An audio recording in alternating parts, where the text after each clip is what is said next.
The man in gray. No one asked him why he was there. They were too busy holding their breath. The engine lay gutted across the table like a dead animal, its open casing steaming faintly in the cold conference room air. Wires spilled out like intestines, scorched black and smelling of copper and regret. 20 executives sat paralyzed around it, their reflections glinting in the glass walls that towered over downtown Denver. Someone coughed. A phone buzzed and was quickly silenced. And at the far end of the room, Elias Brandt walked in, carrying a mop handle like a rifle slung over one shoulder. He wore gray.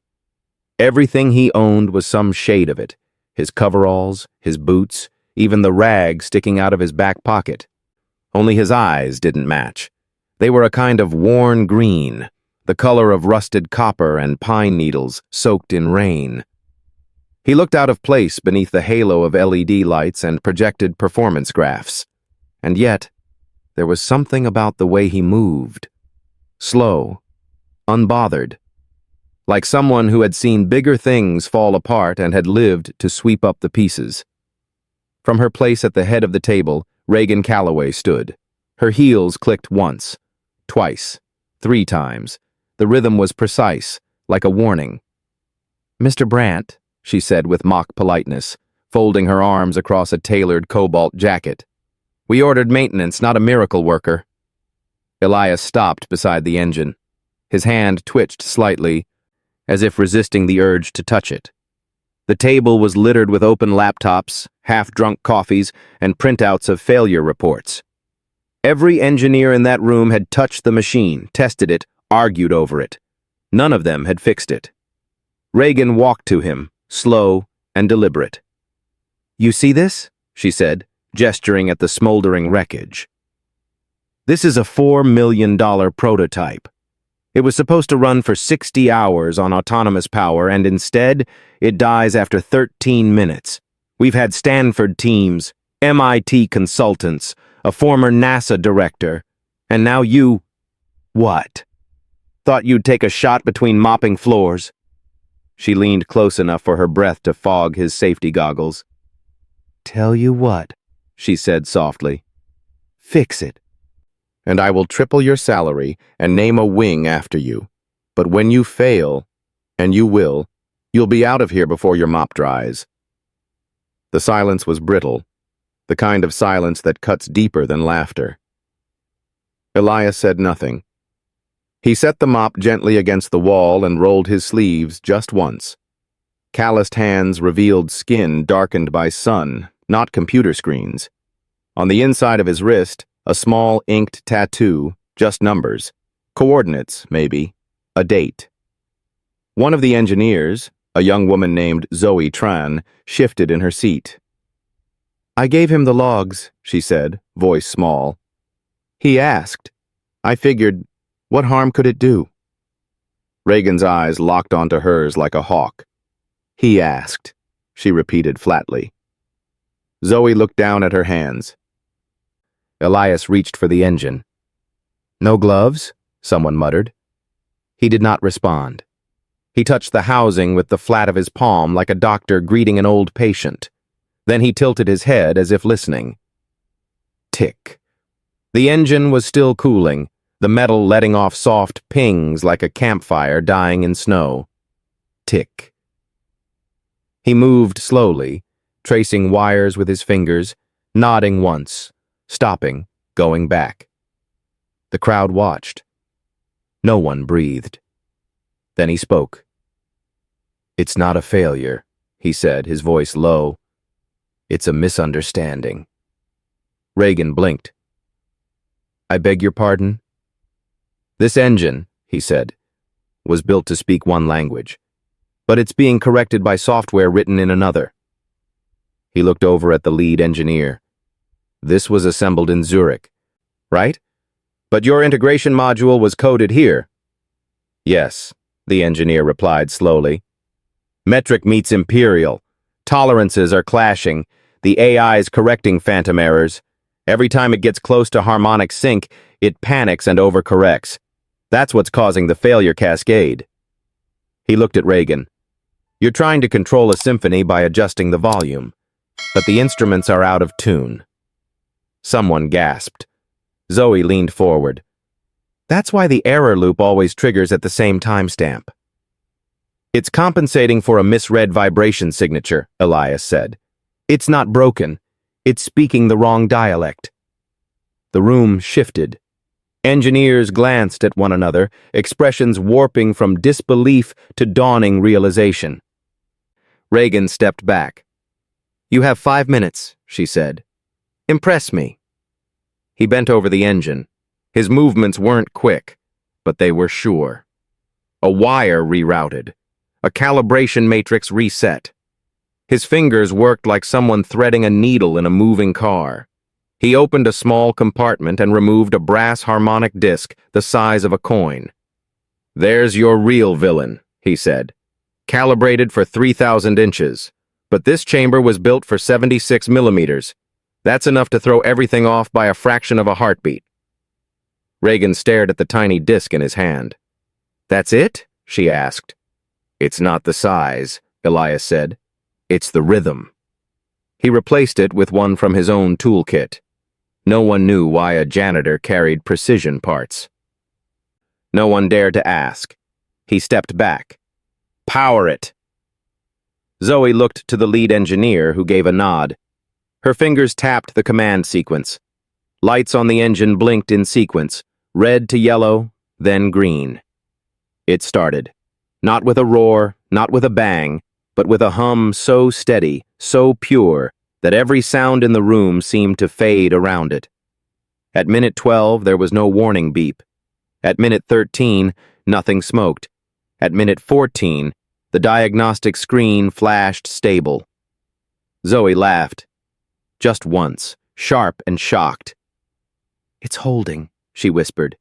It's actually holding. The room erupted. A board member stood. Another called someone. Someone else dropped their coffee. Elias just folded his arms, watching the machine like a man who had listened closely to something everyone else ignored. Reagan Calloway did not speak. Not for a long time. Then she stepped forward, heel tapping once against the tile. You were not hired to solve this, she said. Elias looked at her. No, he said, but I was listening.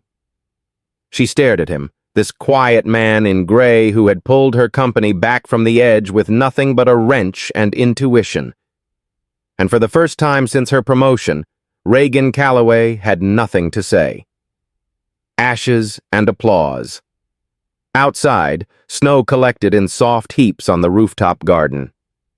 Through the wide glass walls of the Skyforge conference room, the city of Denver shimmered under pale winter sunlight, unaware that inside, the balance of power had just shifted.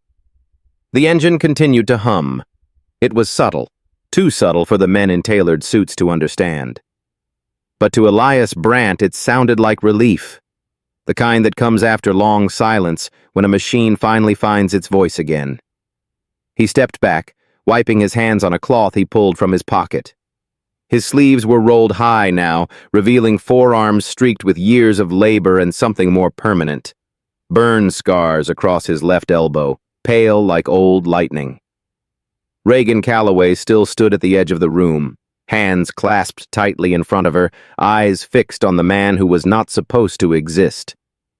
The applause came slow at first, from Zoe Tran, then from one of the board members, and then, like water finding cracks, it spread, uncertain, awkward, until finally the room surrendered. Someone cheered. Someone laughed. And Reagan said nothing. Her silence was a study in control. But the tightness in her jaw betrayed something unspoken. Not anger. Not embarrassment. Something more dangerous. Recognition.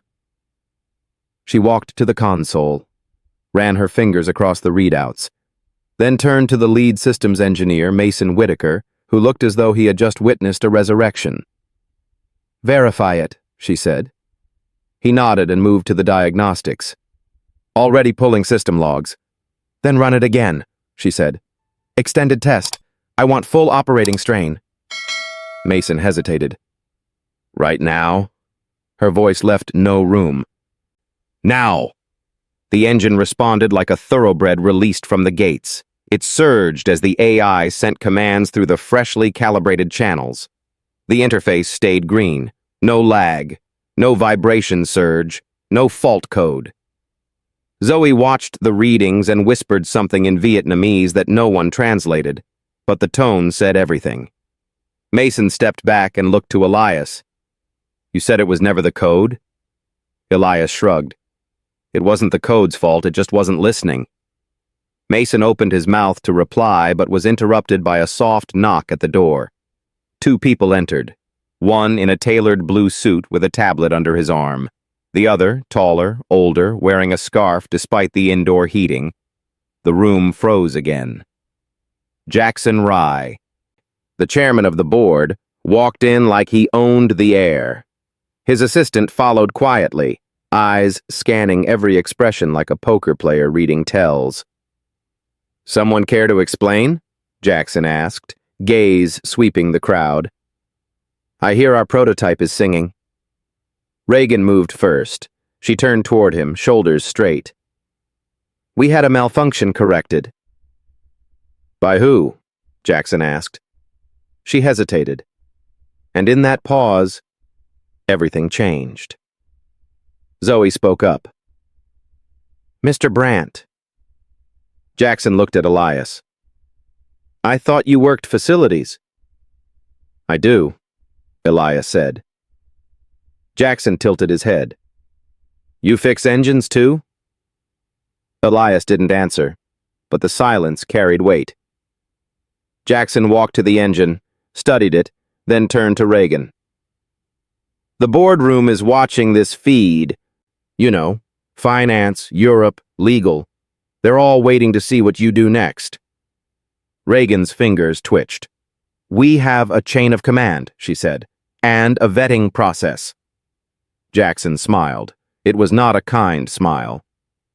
I think the chain just got rewired. He turned back to Elias. You just saved us 4 months of recovery and about $100 million in launch delays. Want to tell me how you did it? Elias scratched the back of his neck. I listened. To what? The way it was failing. Jackson studied him, then said, What's your background? There it was, the question that always came, the one that sorted resumes into piles and dreams into drawers. Elias hesitated, not out of uncertainty, but out of weariness. He had told the story before. No one ever really heard it. Military, he said, then trades, then nowhere. Reagan cut in, voice sharp. He was hired through a facilities contract, hourly, no formal accreditation beyond a 2-year tech school. Jackson raised a brow. That right? Elias nodded. Spent more time fixing things than certifying them. Sometimes that's better, Jackson said, eyes twinkling. Then he turned to Reagan. This company is on the verge of a national rollout. You're staring at the only person in this room who figured out a problem no one else could. Maybe it's time to update the seating chart. The room tensed. The air shifted again. Reagan's smile was thin. Of course, we can arrange... But Jackson was already addressing Elias again. You got somewhere to be? Elias looked at the clock. Lunch shift starts in 20. Jackson chuckled. I'd like to offer you something better. Temporary placement in systems diagnostics. 6-week rotation. Full clearance. Full pay. Elias looked at the engine, then at Reagan, then at Zoe. Only if I can still mop the floor, he said. Machines don't care about titles. Jackson laughed again. You got it. The engine clicked softly, cooling now, purring like a cat that had finally been understood. Outside, the wind picked up. Reagan turned to the window, watching the storm clouds gather above the Rockies. She did not speak again. Zoe walked over to Elias. Where did you learn that? She asked. He thought for a moment, then said, Back of a garage in Idaho. My uncle used to fix crop dusters, taught me to listen before touching anything. She nodded. Most people touch first, she said. Most people want to be seen, Elias said. But engines don't care if you're loud. The intercom crackled overhead. A voice announced the next round of investor presentations would begin in 15 minutes. Elias turned back to grab his mop, but Zoe reached for his arm. Leave it, she said. You're not invisible anymore. He looked down at her hand on his sleeve, and for the first time that day, Elias Brandt smiled.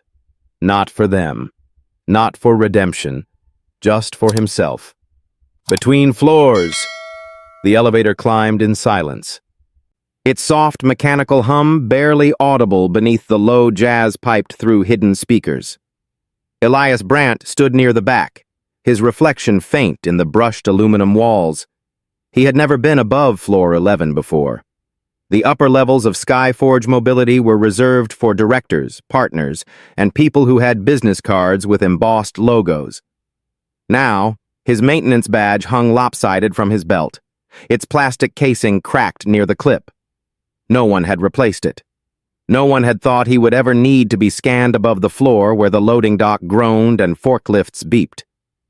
The elevator stopped at floor 21. The doors opened. The woman waiting for him wore black from her turtleneck to her boots. As if color were a weakness she refused to entertain. Her hair was cropped sharp along her jawline. Her expression was unreadable. You are early, she said. Elias stepped out. I tend to show up. She turned without a word and led him down a quiet corridor. Everything up here smelled different, less like burnt coffee and ozone, more like cedar panels and filtered air. The hallway was lined with matte-finished steel and framed patents. Some of them were new. Some were decades old. All bore the same seal: Skyforge Mobility, United States Patent and Trademark Office. She stopped at a door that read, Systems Diagnostics, Temp Rotation Clearance, Class 2. This is your workspace, she said. You report to lead engineer Carter Reyes. He does not tolerate wasted time. Elias nodded. The woman scanned her keycard, and the door opened with a soft hiss. Inside, the room buzzed with quiet urgency. Workstations lined the walls, each occupied by someone with a laptop, 2 monitors, and the posture of sleepless ambition. Half-eaten protein bars and energy drinks cluttered every surface. The lights overhead were cooler here, brighter, harsher, like truth that refused to be dimmed. A man stepped forward, dark-skinned, mid-40s, hair tied in a low knot. He had the build of someone who once played college football and never quite stopped training. His eyes were sharp behind square-frame glasses. Brandt? He asked. Yes. Carter Reyes, he said. I run this floor. You're not here to shadow. You're here to show. Elias nodded. Reyes handed him a tablet. Start with subsystem 3B.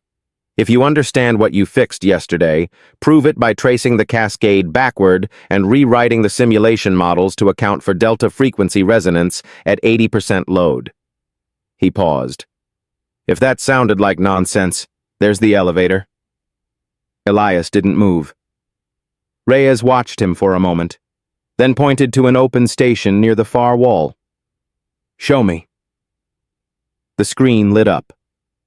Elias sat, placed the tablet beside him, and pulled up the system logs. The hum of the room faded as his focus narrowed. His fingers moved slower than the others, but more precisely. He traced the error paths not just as data, but as rhythm, timing discrepancies like bad drummers in an otherwise tight band. 10 minutes passed, then 20. Reyes watched, arms folded. Elias reached into his pocket, pulled out a pen, and began sketching something on the back of a diagnostic form. A waveform. Then a note. The room's noise changed. People began to notice. A junior analyst leaned over. What's he doing? Listening, Reyes said. Elias tapped the final key. The screen shifted. 4 cascading errors collapsed into one harmonic mismatch. He corrected it with a single line of adjusted AI timing protocol, then ran the sim again. The system held at 84% load without failure. Reyes exhaled softly, then turned to the room. Eyes up. The analysts and engineers looked over. This is Elias Brandt, Reyes said. Yesterday you all watched him pull a miracle. That was not luck. He gestured to the screen. That was intuition matched with theory. Some of you have degrees. He has language. Learn it. No one clapped, but no one looked away. Reyes walked over. How did you find it? Elias looked at the schematic. The AI was being too smart, overcorrecting because it assumed human error in the build, but the machine wasn't made by hands. It was built by precision lasers. The only errors were digital ghosts. Reyes nodded. You free tonight? Elias raised an eyebrow. I might be. We're meeting with the Federal Transit Board in the morning. If this holds, it changes the scope of certification. I want you in the war room. Midnight simulation pass. Elias blinked. I thought this was a rotation. Reyes leaned in. You saved the project. You are no longer a guest. Downstairs, Reagan Calloway stared at her screen without blinking. She had watched the simulation footage twice already. Each time, her jaw tightened. Elias Brandt had done something dangerous. He had changed expectations. He had bent perception without asking permission, and now the board was calling him a natural. She hated that word, natural. As if competence came in one flavor. As if experience, training, and ambition meant nothing when someone walked in with a wrench and saw through the noise. Her assistant hovered at the door. The press is requesting a statement. Tell them the engine's operational. And Mr. Brandt? She paused. Tell them nothing. She closed the screen, walked to the window. The city stretched before her, glass and snow and ambition stacked 20 floors high. Somewhere in that landscape, a man in a gray uniform had broken a pattern she had spent 10 years mastering. And worse, he had not even looked surprised. Reagan narrowed her eyes. This was not over. Not by a long shot. The war room. Midnight tasted like metal in the war room. The glass walls no longer glowed with sunlight but flickered with pale blue light from 12 synchronized displays. A dozen engineers sat in silence, shadows under their eyes, caffeine bleeding into their veins. This was no longer a company. It was a ship at sea in a storm, and every screen was a compass trying to find north. Elias Brandt stood near the center console, arms crossed, jaw set. He had not changed clothes. The gray coveralls still smelled faintly of engine oil, heat, and solder. Someone had offered him coffee. He declined. Carter Reyes pointed at a screen where white lines danced like ECG patterns across black space. Transit Board expects full integration sync within 36 hours. If this engine hits certification, we fast-track deployment. We miss, we fold. Simple as that. No one nodded.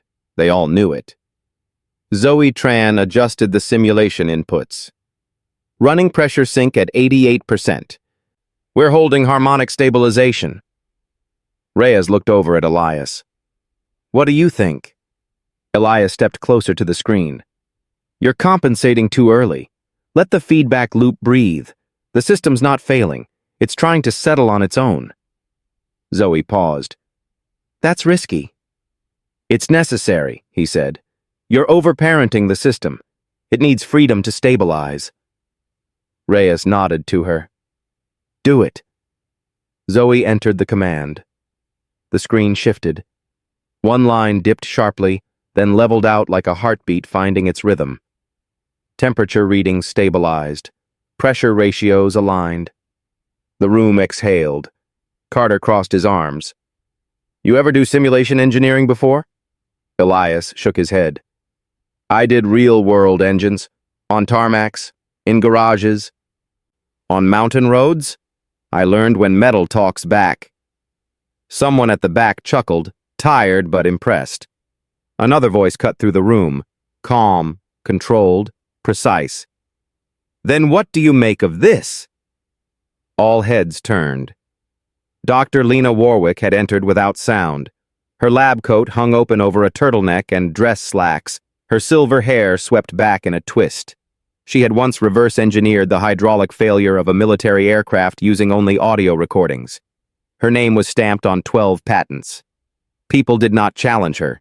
They braced for her. Elias looked at her without blinking.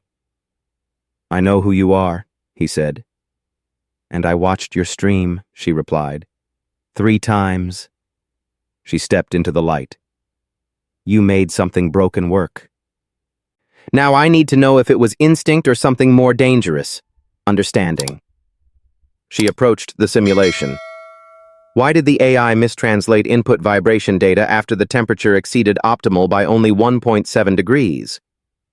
Elias thought for a moment. Because the AI wasn't wrong, he said. It was just too confident. Lena raised an eyebrow. Explain. The AI was calibrated to trust its own corrections more than the baseline tolerances. When the discrepancy hit, it trusted itself instead of the machine. She nodded slowly. And the solution? Remind the AI it's a student, not a teacher. Lena turned to Reyes. I want him at tomorrow's certification briefing. Boardroom B, 8 sharp. Reyes frowned. The boardroom's not 8 sharp, she repeated. Then left, her heels clicking like a verdict. The room fell into hushed conversation. Elias looked down at the console. You all good if I step out for a bit?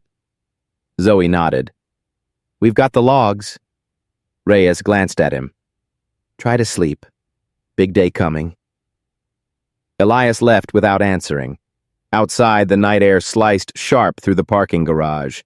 Concrete echoed under his boots. He walked past rows of silent cars until he found the far wall, where the light was dim and the city looked like it was holding its breath.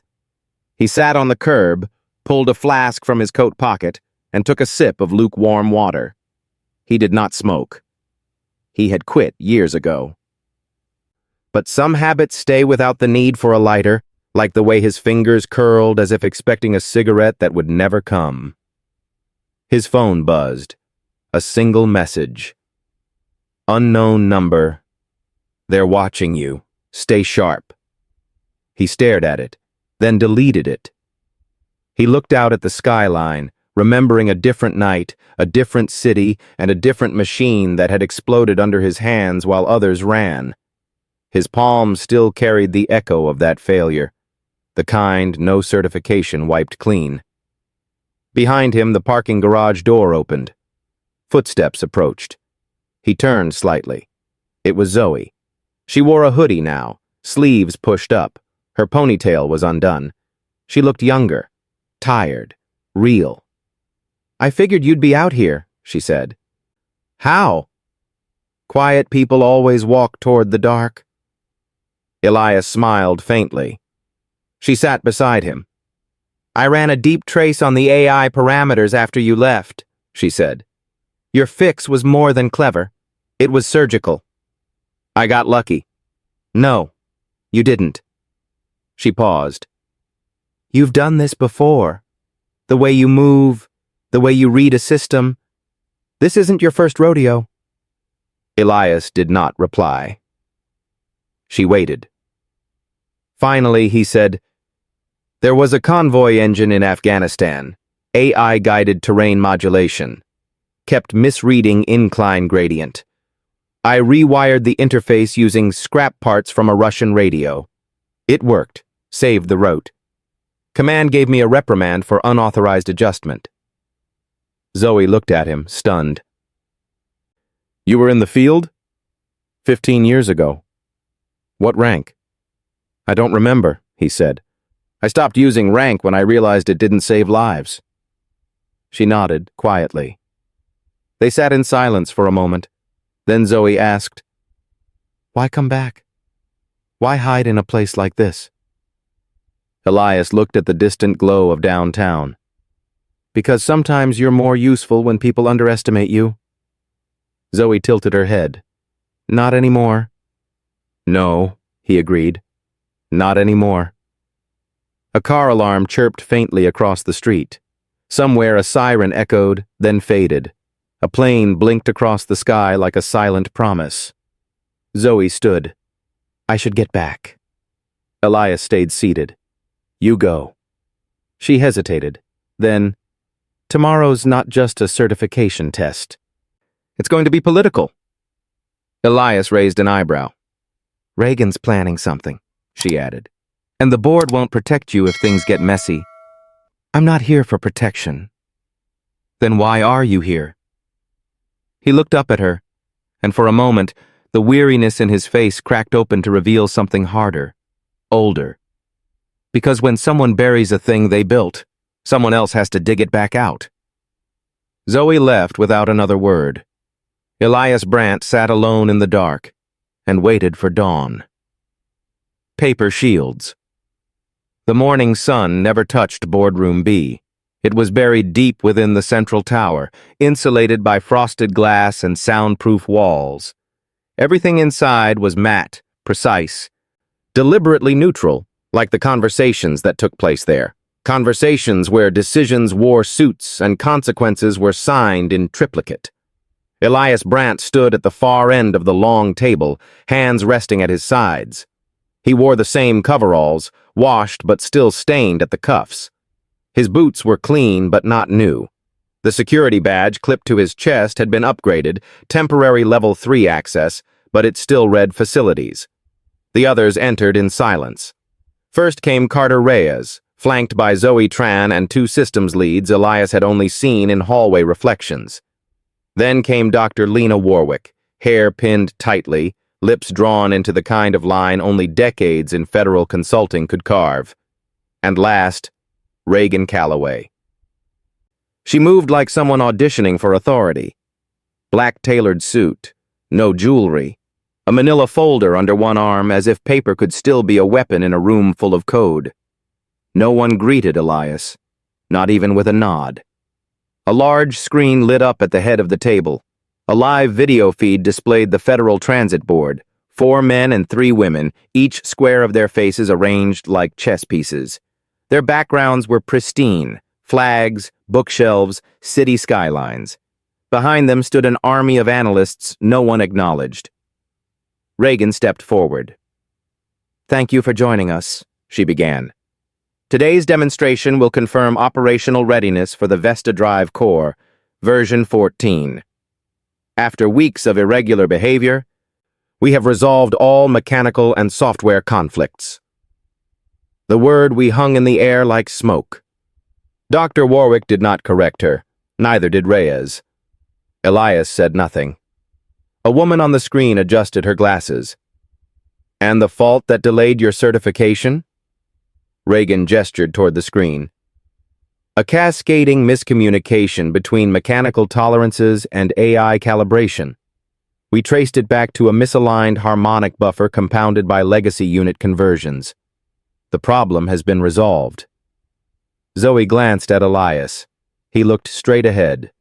The man in the top right square spoke. His voice was clipped, northern. We've read the report, but the board would prefer a live validation sequence. Reagan nodded to Reyes, who activated the simulation.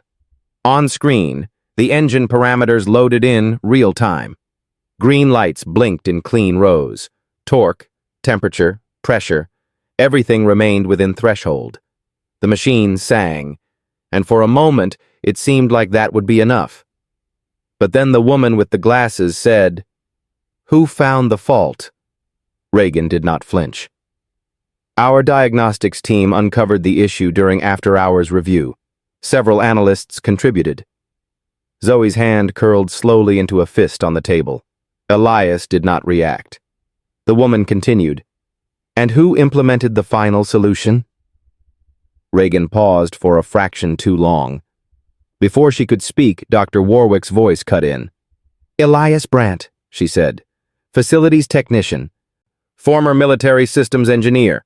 He identified the mismatch and manually corrected harmonic failure without triggering adaptive cascade. We invited him here because the system's current success is largely the result of his field intuition. Reagan's expression did not shift, but her knuckles whitened on the edge of her folder. The board was silent. Then the man in the top right square leaned forward. "Mr. Brandt, are you prepared to walk us through your adjustments?" Elias looked up. Yes. He stepped to the screen. His movements were slow, steady. His voice, when it came, was low and unpolished. I isolated the mismatch in vibration tolerance between German-spec machined components and American-calibrated AI corrections. The system wasn't wrong, but it was overcorrecting for discrepancies that didn't exist. I replaced the dampener with one tuned to metric resonance and adjusted the AI trust parameters to reduce automated interference. He paused. It wasn't broken. It was misinterpreted. The woman nodded slowly. "You were not part of the engineering team?" "No," he said. "But you were able to do what they could not." Elias looked toward Reyes, then to Zoe, and finally to Reagan. "I had nothing to prove," he said. "So I wasn't afraid of being wrong." No one responded. The man on the screen cleared his throat. "Well, the machine speaks for itself. Your certification status is conditionally approved pending on-site review." Dr. Warwick nodded. "Understood." The video feed cut. The silence that followed felt heavier than before. Reagan closed her folder softly. "Well played," she said. "All of you." Reyes stepped forward. "Brandt should be transitioned to diagnostics permanently." Reagan raised an eyebrow. "He does not have credentials." Dr. Warwick countered, "He has results." Reagan turned toward Elias. "You are aware that success can be temporary, Mr. Brandt. Flash brilliance fades, and reputation takes longer to earn than applause." Elias nodded once. "I am not here for applause." "Good," she said, "because the next phase will be public, political, and the people who cheer for you today will find new targets tomorrow." She walked to the door, then stopped. "Consider this your moment," she said. "Try not to mistake it for permanence." She left without looking back. Reyes walked over to Elias. "Do not listen to that." "I listened to all of it," Elias said. "You still in?" Elias nodded. "I'm in." Later that afternoon, Elias stood on the roof. The wind was dry, biting. He held a printout of the system logs, the paper trembling slightly in the breeze. He was not reading it, just holding it, feeling its weight. Zoe joined him. "They're putting you in the press release," she said. He shook his head. "They're putting them in the press release." Zoe hesitated. "They're giving you a title. Full diagnostics engineer, comes with a badge." He smiled faintly. "A badge doesn't change the wiring." "No," she said, "but it changes the room you're allowed to walk into." They stood in silence for a moment. Then Zoe asked, "What happens next?" Elias looked out at the skyline. "They'll test me, doubt me, try to reshape what happened into something cleaner. Will you let them?" "No," he said, "but I won't fight to be remembered either." She frowned. "Then what are you fighting for?" He looked at her. "For the next time someone like me walks into a room like that, and nobody dares to look away." The wind howled past. Somewhere down below, the city moved on. But something had shifted, and it would not shift back. The weight beneath the badge. The badge looked wrong on him. It gleamed too clean, clipped to the collar of a man who still walked like he did not belong in bright places. The words, "Systems Diagnostics Engineer, Level 3, were laser-etched into brushed aluminum, but Elias Brandt wore it like a borrowed name tag at a party he had not been invited to. He kept it tucked under his jacket when he could. The others on the diagnostics floor welcomed him politely, but not warmly. They had grown quiet when he walked past, or over-explained code that did not need explaining. Some offered backhanded compliments that sounded more like questions. Impressive catch for someone outside the system. Must have been intuition. You people have that instinct, right? He ignored them. He always had. But silence over time hardens into something heavier. Carter Reyes noticed the shift first. Late that week, he found Elias in Lab 4, standing alone over a disassembled sensor grid. Everyone else had gone home hours ago. The lab lights cast long shadows across the tile. A half-eaten sandwich lay forgotten on the bench. Elias had not touched it. "You look like hell," Reyes said. Elias did not look up. "I have looked worse." Reyes leaned against the doorframe.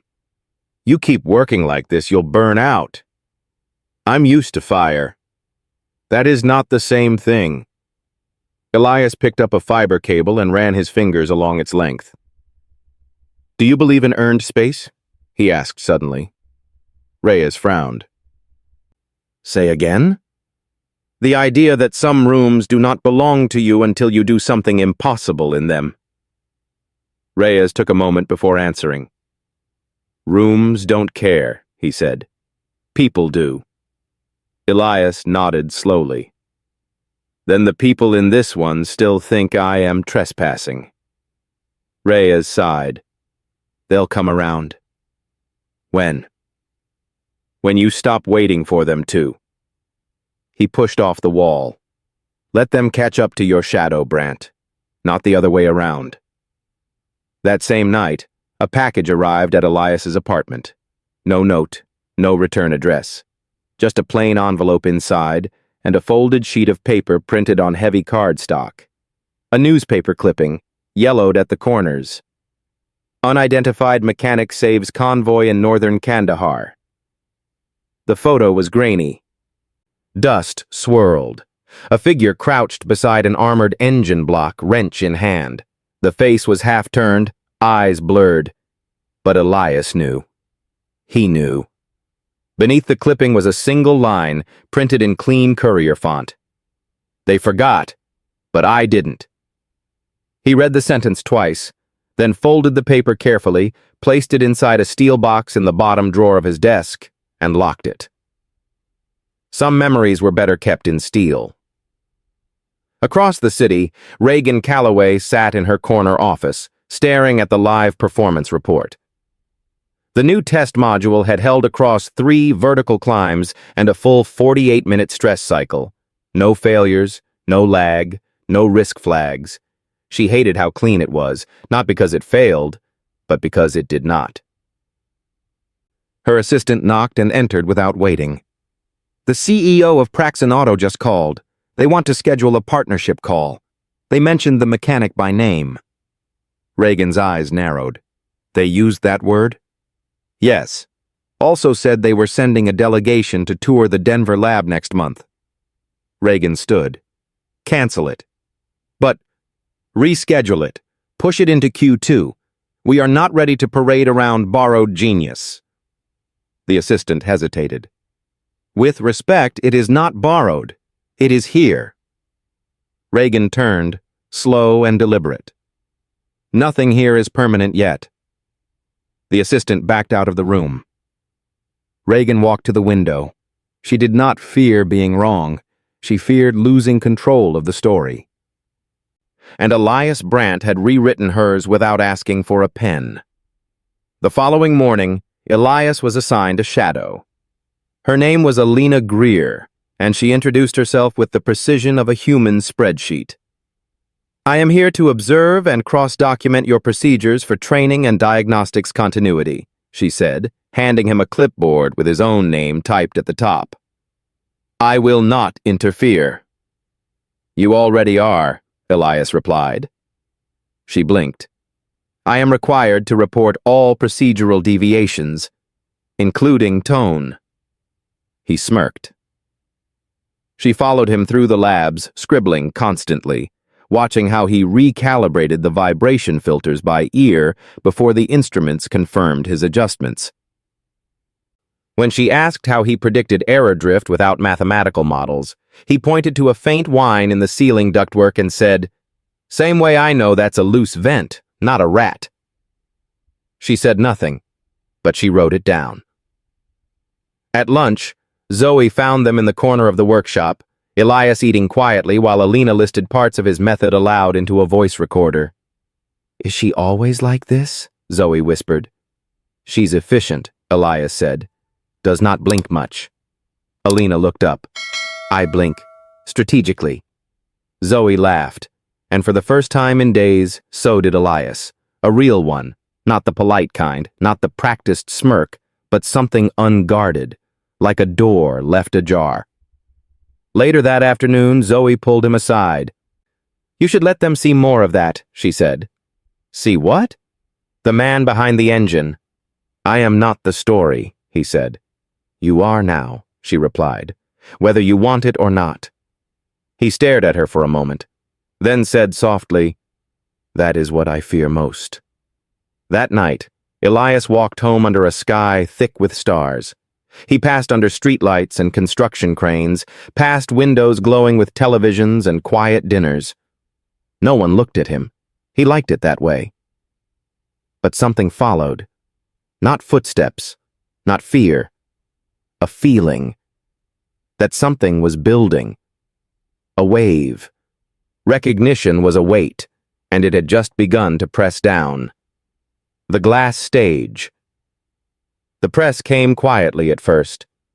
A LinkedIn post from the company's PR lead featuring a photo of the Vesta engine surrounded by smiling engineers, cropped just wide enough to include Elias Brandt in the corner. No name, no tag, just a man in gray, blurry enough to be mistaken for staff. But the algorithm saw him. Comments followed. "Is that the janitor from the demo stream? This guy fixed what MIT couldn't." Wild. Name, background, give the man credit. Then the industry blogs picked it up. A quiet ripple at first, a headline buried under conference announcements and acquisition rumors, but ripples grow. By Friday, Elias's name trended in niche forums. Engineers argued over his method, debating whether his harmonic dampener adjustment was genius or luck. A Stanford robotics professor posted a technical breakdown of his fix and called it elegant fieldwork born from grit, not theory. By Monday, Wired Tech Digest requested an interview. Elias declined. So they wrote the piece anyway. The quiet engineer who heard what everyone else missed. Inside the diagnostics floor, the shift was immediate. Some engineers nodded when he entered the room. Others stopped talking when he passed. A few tried too hard, offering to run his simulations, bringing him energy drinks he never asked for, inviting him into conversations he never joined. Reyes noticed the tension mounting like static. He pulled Elias aside late Tuesday. "They want to give you your own team," he said. 3 analysts. 2 junior engineers." Elias was silent. Reyes added, "They're not doing it out of generosity. They're doing it because investors started asking your name during calls." "I do not need a team," Elias replied. "You do if you want to protect what you've built. You fix things. Great. But if you don't build structure, someone else will, and they'll claim it." Elias stared out the window. The city lights shimmered across the glass. "I was never trained to lead," he said. Reyes smiled faintly. "Neither was I. I just stopped waiting for permission." Across the building in the executive wing, Reagan Calloway sat at a long oval table with her legal team, reviewing talking points for an upcoming investor summit. She did not look at the headline in the corner of the projection screen. She did not acknowledge the quote beneath it from Carter Reyes praising Elias Brandt as the kind of system thinker who could rebuild the floor plans if the building burned down. Instead, she focused on a new chart, one that showed investor confidence inching upward after months of volatility, because of a man who was never supposed to matter. Her voice was calm when she said, "Has anyone reviewed the internal promotion file?" Her HR director nodded. It's ready. And the background check? Military records are partial. Honorable discharge. Medical redactions. No formal reprimands. Just gaps. What kind of gaps? 2 years of unlisted employment. No forwarding address. Reagan drummed her fingers against the table. She did not fear mystery. She feared narrative she could not control. Zoe Tran noticed the cameras first. Small, black, blinking gently in the corners of the diagnostics lab. Not new, just newly active. When she asked a floor manager, he claimed it was part of a system-wide update. Something about process optimization and workplace safety. But the lenses always pointed toward Elias. He said nothing.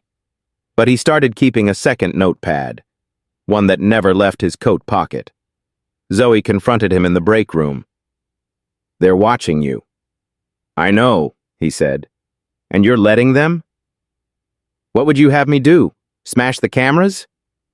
Tell someone. Speak up. Elias leaned against the counter. Every word I speak turns into someone else's headline. Silence is the only thing I still own. She stared at him. That's not strength, Elias. That's surrender. No, he said. It is strategy. He walked out, and for the first time since the engine demonstration, she did not follow. That night, Elias walked past the company parking lot and found himself drawn to the edge of the city's industrial district. The wind carried scents of iron, hot rubber, and old rain. He reached an abandoned underpass where a mechanic shop used to be. The building was gone now, just a chain-link fence and a padlocked gate. He stood there a long time, looking at nothing. Memories flickered. Wrenches passed from rough hands. A laugh that sounded like gravel. A voice. Engines don't lie, boy. But people forget who fixed them. He closed his eyes and remembered. The following morning, he arrived at work to find his workstation relocated. No warning, no explanation. His tools had been placed into a labeled box. He carried it through the diagnostics floor while eyes followed him like radar. The new desk was near the glass partition separating engineering from investor relations. No whiteboard, no code terminal, just a screen for log review. A message flashed on it. Please clear all personal files. You've been reassigned. He stood there, reading it twice, then turned and walked. Not to HR, not to Carter Reyes. To the executive floor. The receptionist blinked when he entered. He did not stop. He walked past her, down the hallway, and knocked once before opening the door. Reagan Calloway looked up from her laptop. She said nothing. He placed the box of tools on her desk. These do not belong here, he said. Her expression was calm. You've been reassigned temporarily. There's a restructuring effort in progress. Elias stared at her. Say it plainly. She smiled, but there was no warmth in it. You were becoming inconvenient. He nodded slowly. You built your brand on innovation, he said. But the first real innovation that did not come from your roster, your structure, your control, you buried it.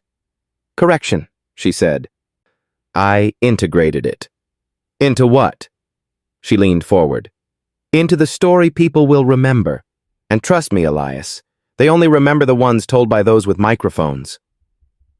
He said nothing, but he reached into his coat, pulled the small notepad from his pocket, and placed it gently on her desk. It was filled with sketches, timestamps, harmonics, logs, corrections, and margin notes. He tapped it once. Microphones are loud, he said. But blueprints? They last longer. He turned and walked out, leaving her staring at the paper. And for the first time, Reagan Calloway had no words. Blueprints. The storm hit 2 days later. Not wind, not rain. An internal memo leaked. It reached the inboxes of industry journalists, forums, and tech circles with the velocity of gasoline meeting flame. The document was short, just 8 pages, but explosive. It contained timestamps, diagrams, performance logs, margin notes that detailed the discovery and resolution of the harmonic error that had nearly cost Skyforge Mobility its future. Every note was initialed. EB. It was Elias Brandt's notepad, copied, digitized, shared without permission, but not by him. Zoe Tran stepped down from her position the next morning. Her resignation email was only one sentence. Truth is not a company asset. By noon, the story had made national news. The media finally had the name. The janitor engineer who rebuilt the future. A story of missed merit, of corporate ego, of buried brilliance. It was cinematic, digestible, and just controversial enough to trend for days. Reagan Calloway's PR team released a carefully worded statement. It praised grassroots innovation and highlighted the company's internal culture of talent development. It did not mention Elias by name, but it did not need to. The damage was already done, and the truth had taken root. Elias did not speak to Zoe. Not at first. Not when she left her badge on his workstation. Not when she cleared out her desk without ceremony. Not when she gave her final wave to the diagnostics floor, walking out with nothing but a backpack and a tired smile. Only when he found her weeks later, sitting in a coffee shop 3 blocks from the Skyforge building, did he say the words, "You used my notes." She looked up. "Someone had to. You cost yourself everything." She stirred her drink. "I cost myself silence. Everything else can be rebuilt." He sat across from her. They drank in quiet. Then she said, "They offered you her office."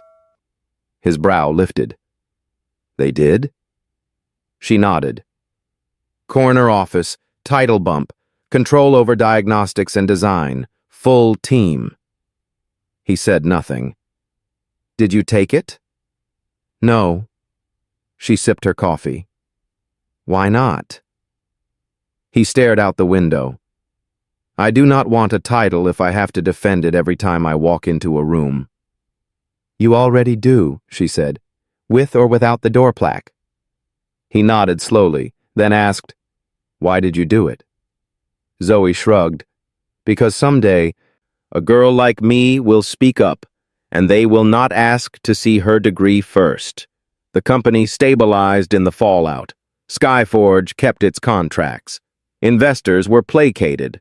The Vesta engine launched across 4 pilot cities with near-perfect performance metrics. And every report, every white paper, every technical brief carried a signature line deep in the documentation. Harmonic recalibration parameters, based on Brandt protocol. His name was no longer whispered. It was cited. But Elias stayed off the podiums. He declined interview requests, turned down speaking engagements, and ignored branding opportunities. When asked, he said the same thing. "I build. That is all." Still, his presence reshaped the building. Engineers who once dismissed him began asking his advice. Interns left thank you notes on his workstation. Someone started a Slack channel called #ListenLikeBrandt, where engineers posted odd error codes and unexpected fixes. It became the most active troubleshooting forum in the company. Elias never joined, but he read it, and sometimes late at night, he replied. 1 month after the leak, Reagan Calloway left the company. No formal announcement, no press release. She simply didn't return after an extended leave. Rumors filled the silence about pressure from the board, investor calls, a quiet clause in her contract triggered by material reputational risk. Her office remained empty for a week. Then the nameplate disappeared. Elias did not ask what replaced it. He returned to his workbench, ran diagnostics, wrote notes, listened. Winter broke in April. On the first clear morning in weeks, the rooftop garden reopened for employee access. The air still carried a bite, but the sun was sharp and full. Elias stood alone near the edge, a thermos of tea in his hand, watching the city stretch out like a living blueprint. roads winding like cables, windows blinking like circuit boards. Zoe joined him, hands in her coat pockets. "They're naming the new diagnostics wing," she said. He nodded. "I heard. They want to call it Brant Hall." He chuckled softly. "Sounds like a boarding school." "They're serious. I do not want it." "Why?" "I do not need it." Zoe leaned on the railing. "You said once you didn't want a title if you had to defend it." He nodded. "But now you have one," she said. "And no one questions it." He looked at her. "They still do, just not out loud." She smiled, then handed him a folder. He opened it. Inside were schematic drawings, early-stage plans for an AI-integrated rail engine. Modular, durable, built for extreme environments. "Yours?" he asked. "Ours," she said. "If you want in." He studied the blueprints. They were messy, ambitious, perfect. He closed the folder and looked at her. "I'm in." Later that day, he returned to his apartment. Removed the old badge from his drawer, held it in his hands. Facilities. Temporary. Gray. He placed it beside the new one. Diagnostics lead engineer. Then beside both, he set the steel box, the one holding the clipping from Kandahar, the one that still smelled faintly of old paper and burnt oil. He did not need them anymore, but he kept them just the same. Because the story was not just about engines or promotions or broken systems, it was about memory, about the cost of waiting to be seen, about what happens when someone listens long enough to be heard. Elias sat at his desk and began sketching. The lines were cleaner now, the tools sharper, the rhythm steady, and for the first time in years, he drew not to fix something broken, but to build something new.